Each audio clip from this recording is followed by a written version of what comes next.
لاہور سمیت پنجاب میں طوفانی بارشوں نے تباہی مچا دی۔ بارشوں سے حادثات میں 8 افراد جاں بحق 19 زخمی ہو گئے۔ لاہور کے علاقے گڑھی شاہو اور بیدیا میں گھروں کی چھتیں گرنے سے 2 خواتین سمیت 3 افراد جاں بحق 4 زخمی۔ سرگودا میں چھتیں گرنے سے ایک خاتون جان کی بازی ہار گئیں، 4 خواتین سمیت 5 افراد زخمی۔ قصور میں 2 افراد جاں بحق 3 شدید زخمی۔ حجرہ شامکی میں گھر کی چھت گرنے سے خاتون دم توڑ گئیں، 4 افراد زخمی۔ اوکاڑا میں کرنٹ لگنے سے 7 سالہ بچہ جاں بحق۔ ننکانہ صاحب میں 2 بھائی زخمی ہو گئے۔ اسلام آباد، گجرانوالہ، فیصل آباد، سرگودا میں موسلا دھار بارش۔ حافظ آباد، جہلم، اوکاڑا، مرید کے کمالیہ، پنڈی بھٹیاں، منڈی بہاؤدین میں بھی جم کر برسات۔ نشیبی علاقے زیر آب، گلیاں اور محلے ندی نالوں کا منظر پیش کرنے لگے۔ چترال کی کیلاش ویلی ریمبور میں آسمانی بجلی گرنے سے 1 شخص جاں بحق 2 زخمی۔ فیصل آباد کے علاقے گڑھ میں آسمانی بجلی گرنے سے 6 بھینسیں ہلاک۔ آزاد کشمیر میں کوٹلی، کوئرٹا، نکیال، چڑھوئی میں موسلا دھار بارش۔ کشمیر کے ندی نالوں میں طغیانی، نشیبی علاقے زیر آب۔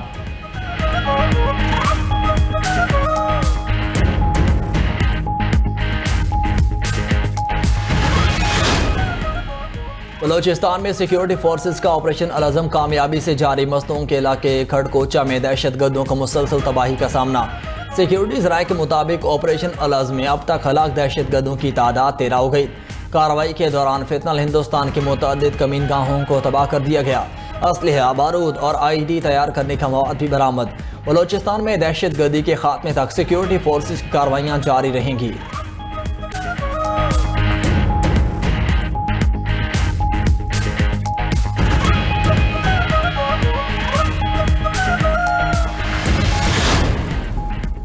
نائب وزیر اعظم اسحاق ڈار کی تاجکستان، ازبکستان، قازقستان اور بیلاروس کے وزراء خارجہ سے ملاقاتیں۔ رہنماؤں کے درمیان 2 طرفہ تعلقات کو مزید مضبوط بنانے کے عزم کا اعادہ۔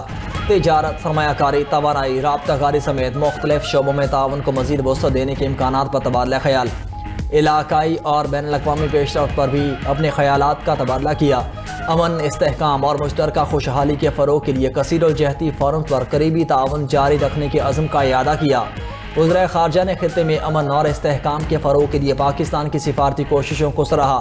اسحاق ڈار دورہ کرغزستان مکمل کر کے وطن واپس روانہ ہو گئے۔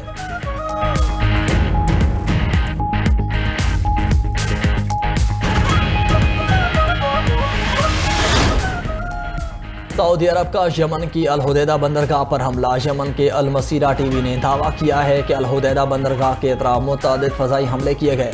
سعودی فوجی اتحاد کی یمن کی الحدیدہ بندرگاہ پر حملوں کی تردید۔ حوثیوں کے فوجی ٹھکانوں کو نشانہ بنانے کی تصدیق کر دی۔ کہا عسکری کارروائیاں الحدیدہ گورنریٹ میں حوثیوں کے فوجی ٹھکانوں تک محدود تھیں۔ حملوں کا مقصد بحیرہ احمر میں تجارتی جہاز رانی کو خطرات سے محفوظ بنانا تھا۔ تمام بندرگاہیں تجارتی جہاز رانی کے لیے کھلی ہیں۔ ادھر بحیرہ احمر میں سعودی پرچم بردار تجارتی جہاز پر حملہ کیا گیا۔ سعودی خبر ایجنسی کے مطابق حملے میں جہاز کے ڈھانچے کو معمولی نقصان پہنچا۔ عملہ مکمل طور پر محفوظ رہا۔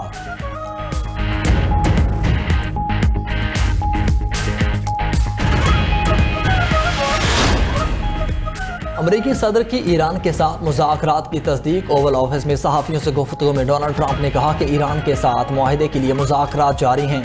ایران پر بڑے پیمانے پر حملے کرنے یا نہ کرنے کا فیصلہ نہیں کیا۔ ایران مذاکرات کے لیے پہلے سے زیادہ سنجیدہ نظر آ رہا ہے، لیکن میرے خیال میں ابھی معاہدے کا وقت نہیں آیا۔ مشرق وسطیٰ میں اب صورتحال بدل چکی۔ ایران کے پاس اب بہت کم ڈرونز باقی رہ گئے۔ ایران کے پاس معاہدہ کرنے کے سوا کوئی آپشن نہیں۔ معاہدہ نہ کیا تو بڑے پیمانے پر حملوں کا سامنا کرنا ہوگا۔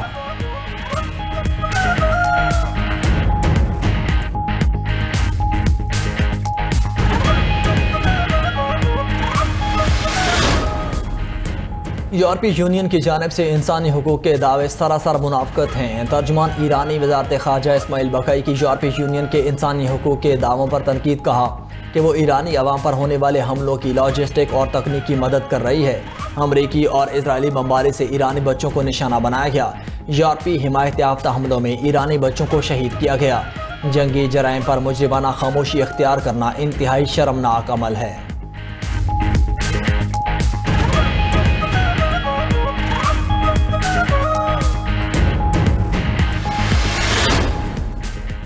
مسلم لیگ نون کی قیادت حقیقی معنوں میں عوام کی امنگوں کی ترجمان ہے۔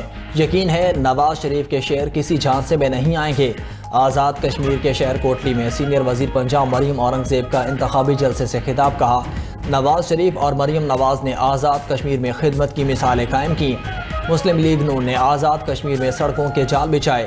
وزیر اعلیٰ مریم نواز کے گرین بسیں کوٹلی میں بھی جلد آئیں گی. آزاد کشمیر میں میڈیکل ڈسٹرکٹس کارڈیالوجی سینٹرز بنیں گے.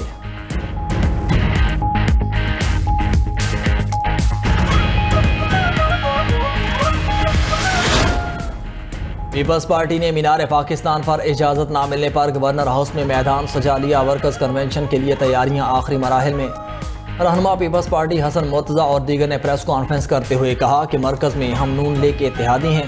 Chairman Peoples Party Bilawal Bhutto نے تو صرف یہ کہا کہ جو پاکستانیوں کے حقوق وہی کشمیریوں کو ملنے چاہیے. کشمیر الیکشن کمپین میں آئین کو بالائے طاق رکھ کر کہا گیا مجھے وزیر اعظم بنا دو. ہم تو آج بھی کہتے ہیں کہ حق حاکمیت کشمیر کے لوگوں کا ہے. پیپلز پارٹی کے چیئرمین جو وعدے کر رہے ہیں ان کو پورا کریں گے.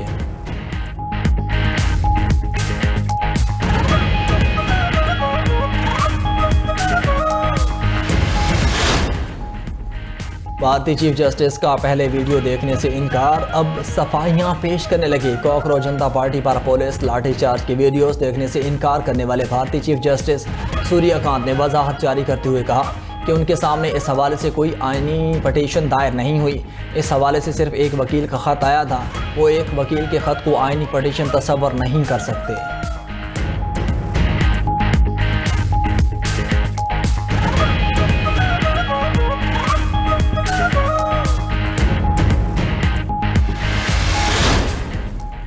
اور یوتھ ایشین ہاکی 5 میں پاکستان ٹیم کی شاندار کارکردگی. پاکستان اور بھارت کے درمیان فائنل آج عمان میں ہوگا.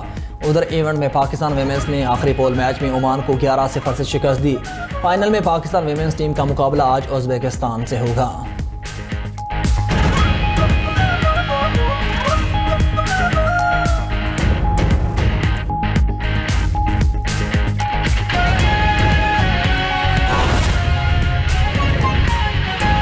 کہ مودی سرکار نے جن زی کے احتجاج کے سامنے گھٹنے ٹیک دیے. بھارتی وزیر تعلیم دھرمیندر پردھان نے استعفیٰ دے دیا. بھارتی طلباء نے پیپر لیک سکینڈل میں وزیر تعلیم کے مستعفی ہونے کا مطالبہ کیا تھا. مودی سرکار نے جن زی کے احتجاج کے سامنے گھٹنے ٹیک دیے ہیں. بھارتی وزیر تعلیم دھرمیندر پردھان نے استعفیٰ دے دیا ہے. بھارتی میڈیا کے مطابق وزیر تعلیم نے استعفیٰ وزیر اعظم نریندر مودی کو ارسال کیا. بھارتی طلباء نے پیپر لیک سکینڈل میں وزیر تعلیم کے مستعفی ہونے کا مطالبہ کیا تھا اور آج کے دن کی ڈیڈ لائن تھی کہ آج تک استعفیٰ نہ آیا تو ملک بھر میں یہ احتجاج شروع کیے جائیں گے. جن زی کی جانب سے یہ دھمکی دی گئی تھی تو آج ان کا استعفیٰ سامنے آ گیا ہے. مودی سرکار کی جانب سے جن زی کے احتجاج کے سامنے گھٹنے ٹیک دیے گئے ہیں. بھارتی وزیر تعلیم دھرمیندر پردھان نے استعفیٰ دے دیا ہے. بھارتی میڈیا کے مطابق وزیر تعلیم نے استعفیٰ وزیر اعظم نریندر مودی کو ارسال کیا ہے. استعفیٰ دے دیا گیا ہے اور بھارتی طلباء نے پیپر لیک سکینڈل میں وزیر تعلیم کے مستعفی ہونے کا مطالبہ کیا تھا اور نئی دہلی میں اس حوالے سے احتجاج جاری تھا. جنتر منتر کے ایریا میں احتجاج جاری تھا. پولیس سے جھڑپیں بھی ہوئیں اور اس دوران اپوزیشن کی جانب سے بھی راہل گاندھی کی جانب سے بھی احتجاج ریکارڈ کروایا گیا تھا. اور اب جو مطالبہ کیا گیا تھا جن زی کی جانب سے استعفیٰ دے دیا گیا ہے. وزیر تعلیم کی جانب سے وزیر اعظم نریندر مودی کو استعفیٰ ارسال کیا گیا ہے. بھارتی طلباء کی جانب سے پیپر لیک سکینڈل میں وزیر تعلیم کے مستعفی ہونے کا مطالبہ کیا تھا اور جب یہ پیپر لیک ہوا تھا اس کے بعد متعدد بھارتی طلباء کی جانب سے خودکشیاں کی گئی تھیں. 20 سے زیادہ طلباء جان کی بازی ہار گئے تھے اور اس کے بعد یہ احتجاج کا سلسلہ شروع ہوا تھا. جنتر منتر میں یہ احتجاج جاری رہا اور آج کا دن دیا گیا تھا جن زی کی جانب سے کہ آج اگر استعفیٰ نہ دیا گیا تو یہ احتجاج ملک بھر میں پھیل جائیں گے.